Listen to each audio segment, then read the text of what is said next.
President commits to several interventions to further boost mining sector. President urges others in the diaspora to invest locally. And the head of state congratulates the Guyana Hindu Dharmic Sabha on its 40th anniversary, urges the organization to continue to spread its message of unity. We'll have the details of these and other presidential activities in this week's edition of the Diary for the period January 4 to January 10. I'm your host, Paul McAdam. The President commits to several interventions to further boost the local mining sector. President Donald Ramotar and other government ministers met with members of the Guyana Gold and Diamond Miners Association on January 6 at the Regency Hotel in Georgetown. The GGDMA requested that government make some immediate interventions to bring about some relief, especially to small and medium-scale miners, following a recent drop in mineral prices on the world market. Some of the requests include duty-free waivers on fuel, reduction in the cost of rentals of properties and claims, duty-free concessions on 4x4 four-door vehicles, access to mercury-free technology, more police outposts, and better management of ranks stationed at the existing ones. In response to these requests, the President said that he will be ensuring that the relevant ministries forge closer relations with the Association's executive body to deal more effectively with issues and to determine what assistance the government can render. The repossessing of equipment by the banks due to late payments was also raised. Based on the recommendations of your executive, we can see if we can intervene to try to help to give an ease when I see the figures of how much equipment have been seized. Then I think that we can look at that to see how we can help and how we can put things in place to help that. And that's one of the reasons also that we need very badly in our country hire purchase legislation to prevent people who have been paid most of their money on these things from being repossessed and them having nothing to collect in the future. And we will continue to try to work on that and to try to ensure that we have legislation that can protect people in that regard. In terms of the cost for reclamation, the President reminded them of the importance of environmental issues and said that there are enormous benefits to accrue from sustainable mining practices and the protection of the environment. I will commit myself to give duty-free concession to new technologies that will come into the sector in order to minimize some of the harmful substances that we have to use from time to time to recapture our gold. But coming back to reclamation, we are already started to work to create nurseries, and I'm here also seeking partnerships with other people to have nurseries. And we have said long ago that we will help those very small, we will help them to reclaim the very small miners so that they won't have that expense, and we will do it for them. The GGMC and the ministry will be part of that. Government can positively consider the reduction of property rentals, he added. Duty-free concessions for four-door pickups, he said, will also be favorably considered. We would like to tie that with gold declaration and some of the tribute taxes that we have, that you normally should pay for your workers. So we want to make that conditional. We don't want to give that across the board. We want to make that conditional, and I will leave the details for a negotiation team to also to look at that as well. But we are favorably disposed to many of these things. Crime and security was another major issue that was raised. President Ramotar stated that this matter is indeed one that is of great concern to his administration.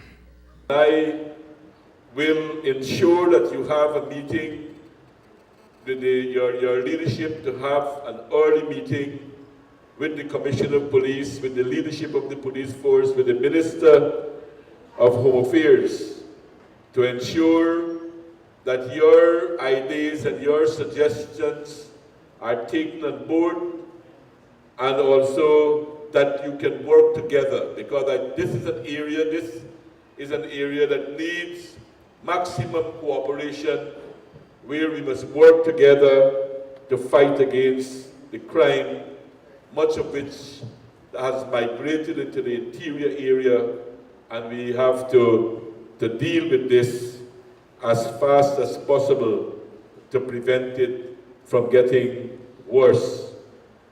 And I am going to put these officials at your disposal, at your executive disposal, to share ideas with them and to see how we can help each other in this task that we are tackling. There was a call for the processing of work permits for Brazilian miners to be more expeditious, and the head of state said that foreign miners do make a valuable contribution to the industry, and once they adhere to the laws of the country, the government will do all that it can to ensure that the process is not frustrated or stymied. The president directed that a small committee be formed through the subject minister, members of the association and miners to negotiate and discuss further the other issues that were raised. He also expressed the hope that the current world market gold price will be a temporary situation and this price will rebound in the next few months. He commended the miners who have been focusing on diversifying into other areas of the productive sector so that they are not solely dependent on gold mining. President urges others in the diaspora to invest locally. President Ramata was at the time speaking at the opening of a new multi-million-dollar family-owned Parkview Hotel at Farm on the east bank of Demerara on January 5. The 200-plus room establishment has a pool, lounge, restaurant and gift shop and is owned by Robin and Sharon Posadri, migrant Guyanese. The president said that a side effect of the Posad's investment is a boost in the country's infrastructure that is providing accommodation to tourists. He noted that the investment, which will also create jobs, a major contribution to the development of any society, also has the potential to create workers with the right attitude and services that go a long way towards making tourism successful. To this end, he expressed the hope that more Guyanese in the diaspora will take a leaf out of the book and invest in Guyana not only to have returns, but to allow for this transfer of work ethics learned whilst overseas. He pointed out that this would not only result in increased efficiency and productivity in the economy, but also it is an opportune time for persons to get involved in the industry, and it is definitely one of the sectors which is set on becoming another pole of growth for the economy. You're watching The Diary, where we have been recapping the highlights of the country's president's weekly activities. More after the break. In an effort to respond more promptly to citizens, the Home Affairs Ministry has launched an online crime reporting system which allows citizens who possess or have access to cell phones, computers or other devices with internet connections to report criminal activities. Citizens can get instant access to security personnel on BlackBerry Messenger via 280-4E429. Reports of corruption can also be made on www.ipaidthebribe.com. These reports can be made anonymously. Guyana is set to achieve the goal set by the United Nations Children's Fund UNICEF of universal birth registration by 2050. The General Register Office has launched an intensive campaign. It has decentralized its services to specifically cater to the needs of residents living in the interior location. Bedside registration is also done in several public hospitals. There are now 200 registration centers operating in the 10 regions. Citizens are urged to ensure that all births are registered. Amerindian rights to land ownership continues to be a high priority for the PBPC government. The signing of a US $10.7 million agreement with the United Nations Development Program has paved the way for the implementation of the land titling and demarcation project, which is expected to provide absolute grants and certificates of title to eligible Amerindian communities and villages. There are 97 titled villages, while 77 others have had their lands demarcated. The Ministry of Amerindian Affairs will be working to process the first batch of 33 communities for land extension and 70 for demarcation under the 3-year land titling project. In an effort to better their lives, more than 42,000 pensioners are currently enjoying a 25% increase in their pension. This is in addition to the waiver of the Guyana Water Incorporated's bill. And in another attempt to enhance their lives, over 8,500 pensioners are benefiting from $20,000 subsidy yearly towards their electricity bills with the Guyana Power and Light Incorporated. Guyana as a tourist destination continues to receive international acclaim. The reputable National Geographic traveler has named Destination Guyana as one of the must-see places in 2014. The renowned magazine said Guyana is the best-kept secret in South America with stunning natural wonders. This year, increased focus will be placed on enhancing the standards within the industry, focusing on tourism products and services, multi-destination itinerary planning, events management, ecotourism, and sustainable principles and guidelines, as well as a grading scheme which will be developed for the industry. President satisfied with progress made as he tours the Marriott Hotel construction site. President Ramatar on January 4 visited the Marriott Hotel construction site at Kingston, back of the National Center for Education Resource Development, NSERD, accompanied by Minister of Finance Dr. Ashni Singh and other high-ranking officials. Some of these included the head of the privatization unit, Winston Brassington.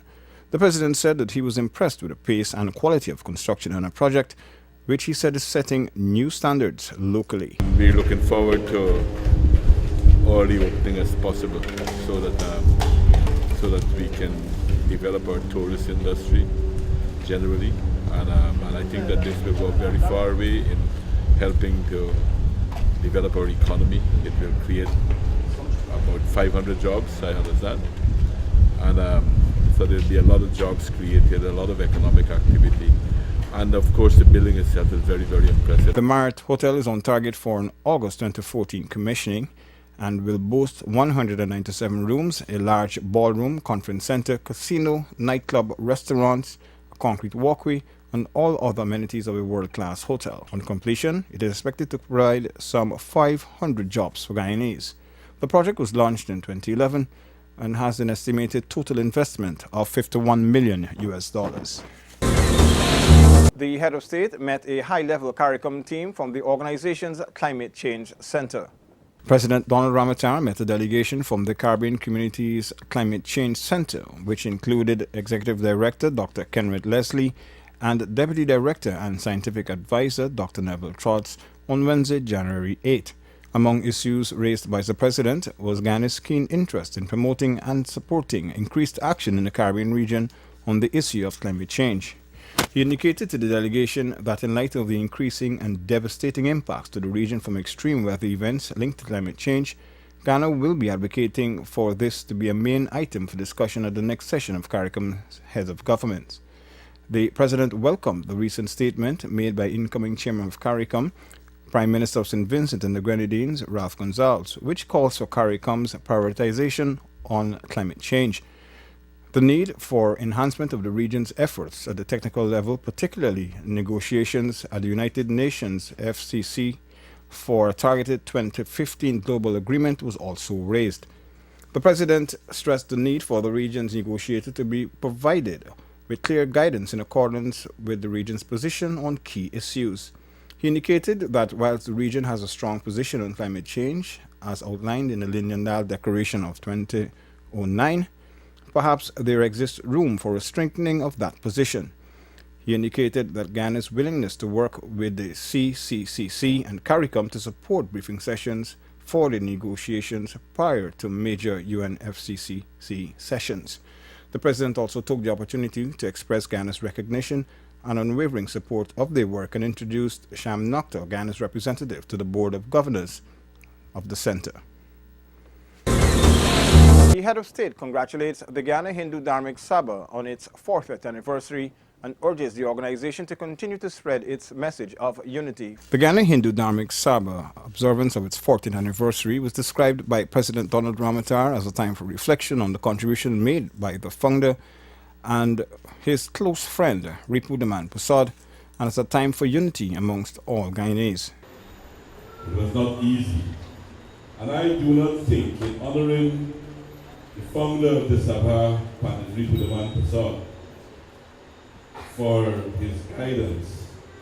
I think if he wasn't who he was, it would have been difficult for this organization to survive, because he was able to combine and link the struggle in Guyana for democracy, free and fair elections, to the struggle for religious freedom, to the fight for a better life for all our people.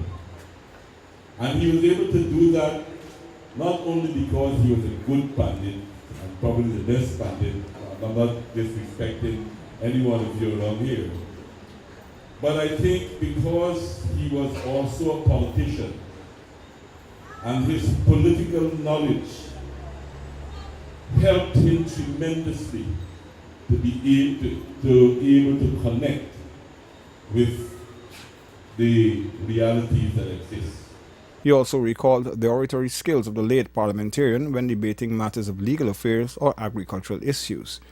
He also called on the executives of the organization to build unity not only amongst Hindus, but all Guyanese. The Guyana Hindu Dharmic Sabha has been active in many communities, not only as it seeks to preserve its rich culture, but also as advocates against alcohol abuse, domestic violence, suicide, and fighting for HIV/AIDS prevention. Its members have also undertaken charity drives to assist the underprivileged and numerous literacy programs. More of the diary after this break. In an effort to better their lives, more than 42,000 pensioners are currently enjoying a 25% increase in their pension. This is in addition to the waiver of the Guyana Water Incorporated's bill.